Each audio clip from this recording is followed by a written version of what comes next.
Hey there, my name is Angela. Welcome to my channel. Today I'm going to be editing a photo in Lightroom.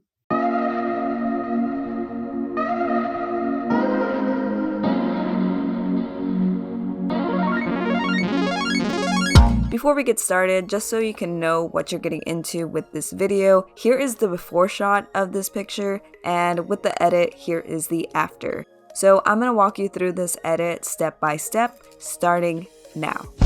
Usually when I edit a photo, the first thing I do is crop it to fit Instagram's dimensions, which are 4x5 or 8x10, and then I center my subject or place my subject where I want it to be. In this case, it is centered. And once I do that, I actually get to editing.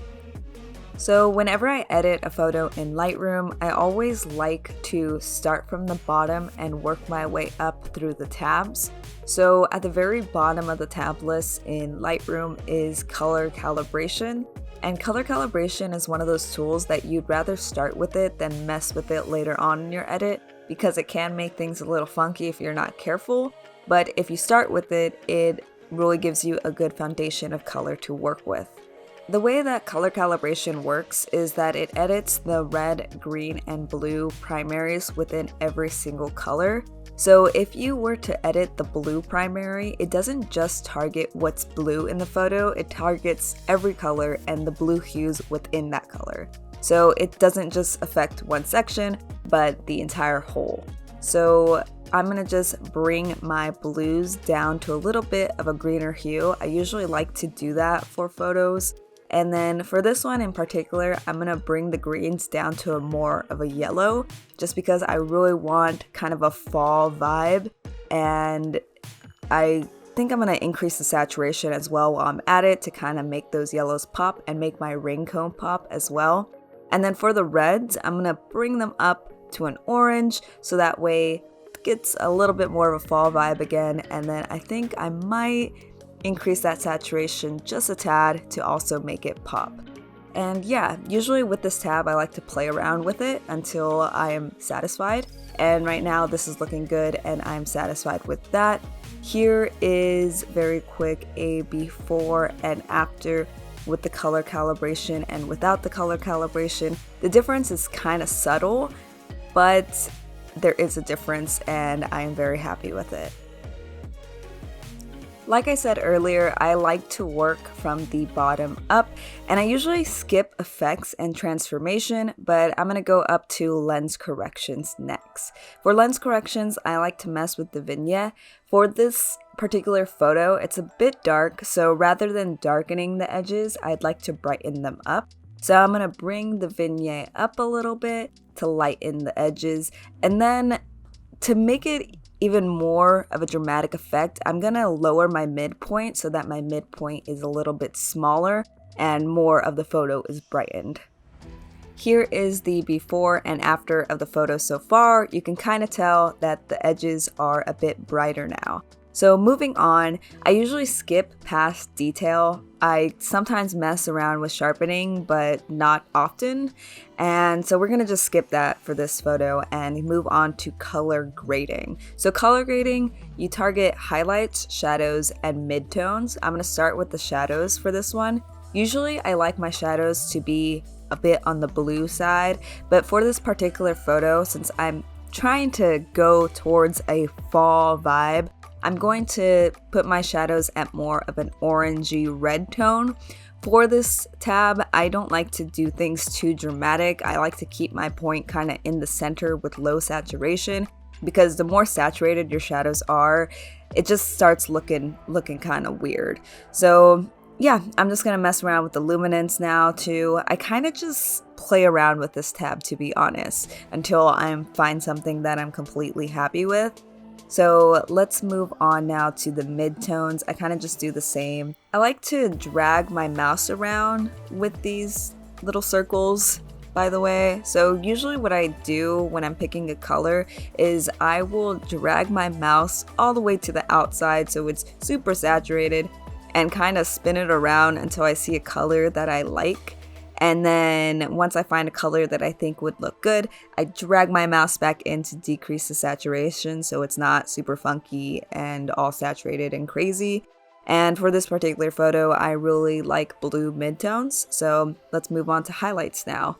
So for highlights, I like to think of highlights as the part of the photo that are touched by a light, and usually when I think light, I think sun. And so I like to make my highlights a little bit more on the yellowish orange side to kind of bring a warmth to the photo. So that's what I'm going to do for this one right here. And I think that looks good as is.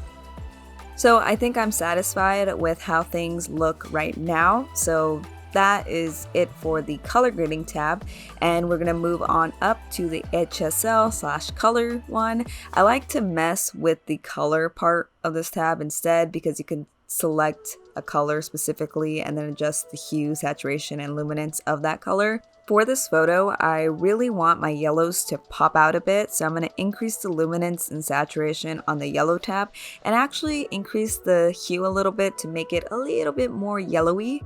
And then I'm going to move on over to the orange tab, and I'm going to increase, actually no, I'm going to decrease the hue on this one to make the oranges a little bit more red, since this photo is lacking some red, which I really associate with fall. But I'm going to increase the saturation and luminance of this tab as well. And speaking of red, I'm going to move on to the red tab. So for the red tab, I'm going to increase the red to about a little bit more orangey, and I think that's pretty much all I need to do. And I'm going to move on to the blue, which usually I like to make a greener hue, but for this particular photo, I think it looks a little bit better with a more bluish hue. And I'm going to increase the luminance to try to get that water that I'm standing on to kind of pop out more with its brightness. And yeah, so I think that this looks pretty good as is. So here is a before and after of the shot so far, and you can tell that it is really coming together. So now it's time to move on up to the tone curve tab. Much like everything else with the tone curve tab, I kind of just play around with it until I have something that I am satisfied with. Going into this, I have no idea whether I want my photo to be brighter or if I want it to be darker. So I'm kind of leaning towards the brighter side, so I'm just gonna mess around with this until I find something that I like. But usually the end result ends up being something very slight. So for this section of the tone curve, I'm going to leave it right here with a little bit brighter tones. And then for the reds, I think I'm going to increase those as well to be a little bit more towards the red side, but only slightly. And then for the green section, I think I'm just going to, I think I'm just going to leave it plain. So I'm going to actually just delete the little tab I have right here and move on to the blue channel. And for the blues, I'm gonna bring them down to a more yellowy vibe because I want the yellows to pop and I want the photo to have a kind of a warmth to it. And yeah, so that looks good as is. If you notice, I barely adjusted anything. But when you look at the before and after of with and without the tone curve, the difference is kind of insane. So that kind of goes to show that slight adjustments make a huge difference when it comes to this tab. And yeah, so that's it for the tone curve, and now we're gonna mess with the basic adjustments. In the basics tab, my favorite setting to play with is clarity. I usually increase my clarity just a little bit on all of my photos just because it makes everything kind of pop a bit more. And then I also like to mess with masks a lot. And for this photo, I'm gonna use a radial mask on myself to make myself pop a bit. But instead, I'm going to invert the mask in order to edit the surroundings rather than what's inside of the photo. So for this particular shot, I want my surroundings to darken a slight bit, and I'm gonna use dehaze to do that. So my dehaze was automatically set at 57 because that's from my previous edit, but I'm gonna drop it down to 26 and be done with the radial filter. And now I'm going to move on to a brush filter to brush onto myself in order to make me stand out.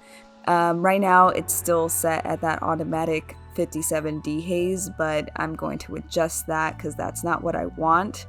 for me, I want to increase the clarity instead to make my jacket and myself just pop out of the photo. And I'm also gonna, I think, lighten the black or darken the blacks a little bit just to add some contrast to myself and increase the whites as well. And I think that looks really good as is, so I'm gonna finish that up. And looking at it from a bit further away, I think I'm gonna actually increase the warmth of my jacket to make it a slightly bit more yellowish orangish color. And it's just gonna be a tiny bit just to mess with it a little, and I think that we are good here. So I'm going to go ahead and click out of that.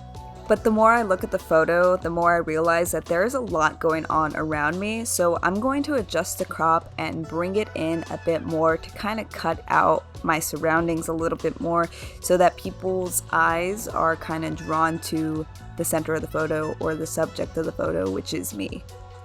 Another thing I'm going to do to lead the viewer's eye to the subject of the photo is put a linear mask on the bottom half of it, so that way it's a little bit darker on the foreground or the bottom part of the photo, so that way when someone sees it, their eyes kind of led up to the brighter part. So for this mask, I'm going to mess around with the exposure and decrease the dehaze again because it was automatically set at 57. And I think just having that exposure brought down really does the job. So I'm going to close that out. But honestly, the more I look at this picture, the more I think that something is a bit off about it. And I think what that something is the fact that the subject is directly in the center of the photo.